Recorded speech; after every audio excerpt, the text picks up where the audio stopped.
Okay, this is Stephen Hewer here behind the camera. Today I wanted to show you the power of atomic calcium and its ability to change the pH of the water. And right now you're seeing electron 5 distilled water, 6 ounces in a 8-ounce mason jar. And the pH of the distilled water is 7.8. So now I'm going to add 1 scoop of atomic calcium and I'll get right back to you and show you the change. Okay, I just added 1 scoop of atomic calcium to this distilled water and the pH climbed to 10.1. So when people out there are trying to get the body pH balanced, so the body pH ideally should be reflected in your morning saliva between 5 and 7 a.m. So you want to do it that window of time, because if you've eaten at a decent hour at night, not too late, then your liver has completed the digestion of your previous night's meal.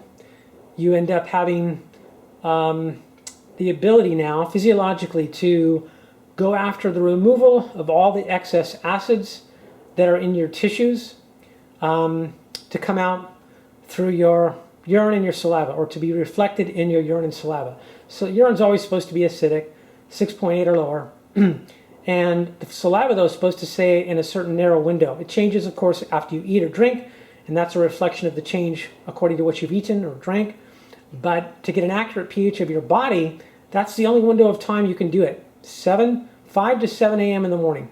So some people drink alkaline water, which has a mildly beneficial effect.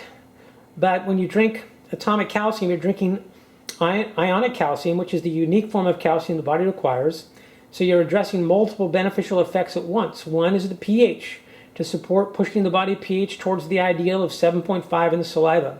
That's the ideal based upon Carl Reich's research and his 20-year nutritionally based medical practice, working with people and getting them to improve their health or resolve their health issues when they brought their saliva pH up to 7.5.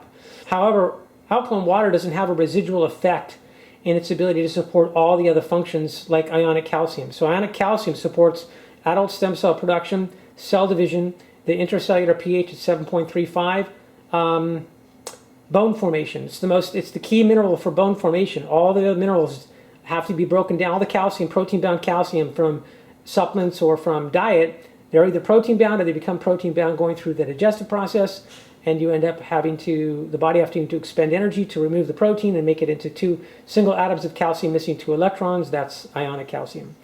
Here you have a unique supplement, atomic calcium, that addresses that. That's what atomic calcium looks like. So you have an actual power to buffer the excess acids in the body effectively, doing 1 scoop of this twice a day. And when your bones are all dense again, you can probably go down to 1 scoop once a day. But 1 scoop twice a day is pretty potent and pretty effective for most people. I did 2 scoops twice a day for the first 6 months because I was trying to fix dental issues and other issues. So you can increase your dosage temporarily in the beginning. But this is an excellent way to help your body be alkalinized. And if you want to take it a step further with more aggressive alkalinization, you add a 1/4 to 1/2 teaspoon of baking soda to your ionic atomic calcium drink. And of course, this is also ideally mixed with colloidal minerals. So ideally, you put a capful of colloidal minerals in your 6 ounces of water with a scoop of atomic calcium, and now you have a synergistic effect. Why? Because many minerals will not work unless they're in the presence of calcium, specifically ionic calcium. So now you get a multiplied benefit of better mineral usage for all the functions that trace minerals have, such as metabolic enzymes. And based upon Charles Walters and Dr. Ulrey, they came up with the theory that the 64 codons of the human DNA need 64 minerals every day to activate the proper and maximum protein synthesis of every cell.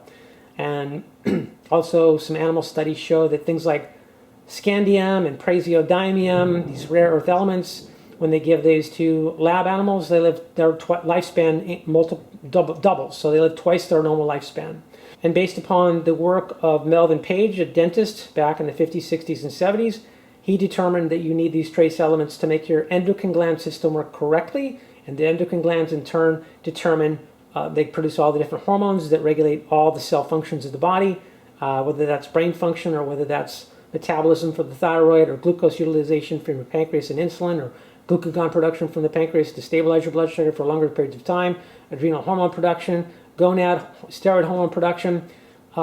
You need trace minerals to keep them strong and healthy, and then they regulate your mineral levels in your blood to remain in the most homeostatic, balanced manner, which then in turn supports bone formation and retention, ideal bone density, having 35-year-old bones your entire life, never losing your teeth, never having gum recession, all because you've taken care of the basic biochemistry needs of the body that you can't address from food.